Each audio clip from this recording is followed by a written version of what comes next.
Hey guys, just checking in with you. I'm doing my 15,000 mile 2018 Ram 3500 review. As you can see, I'm currently on top of a mountain.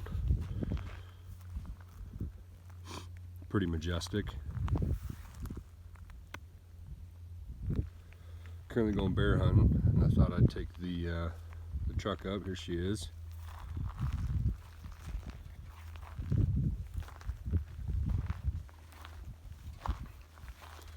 Just getting worked a little bit on this trip. Roads are pretty rough, but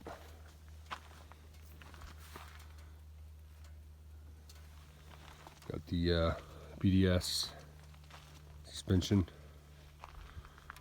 with the Fox 2.0.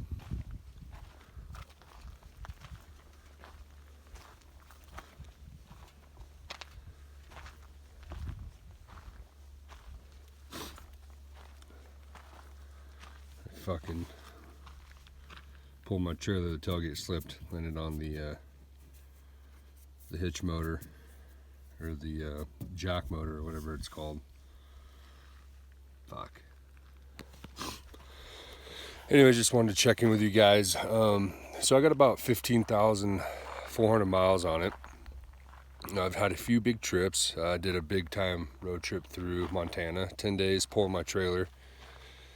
32-foot trailer. It's a Grand Design, 2800 BH, and probably weighs, with all of our shit in it, probably 7,000 to 8,000 pounds is my guess. But this truck absolutely demolished it. I had enough power going up those big passes in Montana that I was able to pass cars and trucks and no issues at all.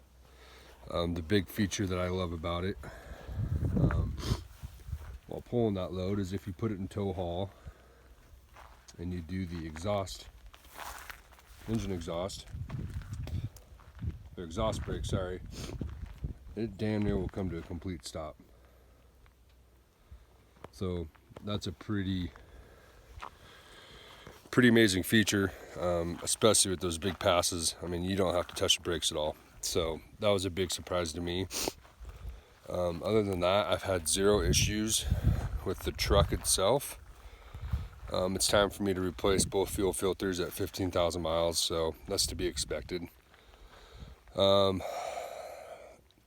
Mechanically, this thing is completely fine.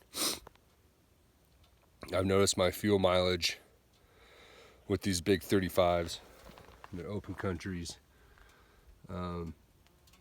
all-terrain 2s, my fuel mileage is probably 15 to 17. When I was pulling that trailer on flat ground, I want to say 8 to 10, maybe 12. So not bad. The one issue I do have currently, and I'm trying to deal with it, is the BDS suspension. And I spent $1,900 on the suspension, just for the suspension, not the install. Install was, I think, $700. So, $2,600-ish into this thing. And man, it is starting to squeak. And me and a buddy are kind of looking around, and we're thinking it might just be the bushings. I spoke to BDS. I made them aware of what I'm dealing with. And they said a lot of times, let me get down here for you. A lot of times, it's just adjustable track arm, this thing. And so as you can see, we tried to grease it up a little bit. And it's not a side-to-side squeak.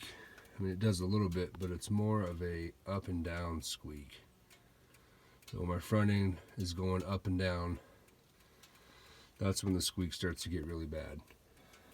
And it's kind of disappointing because, I spent $2,000 on a lift kit, and it sounds like my grandma's 1980 Buick going down the road. A little bit embarrassing, especially in a brand new pickup truck. So anyways, want to check in with you guys. Overall, I'm still super jacked about this truck. It is a 1-ton and it rides rough, especially when you're not pulling something. When you do pull something, it softens a little bit, but overall it's still pretty rough. So keep that in mind if you're looking to buy. If you don't need the extra towing capacity, I would strongly suggest a 2500, but I need it. I tow a lot, so to me it's a good trade-off. The suspension helps it a little bit, not a lot. So anyways, thanks for tuning in. Comment below, leave me any questions you got. Overall, I'm still very, very happy with this purchase. It's a very expensive truck, but I think this truck, knock on wood, will last me hopefully a very long time, 300,000 miles. So anyways, I'm gonna get back to bear hunting. Thanks for tuning in. Later.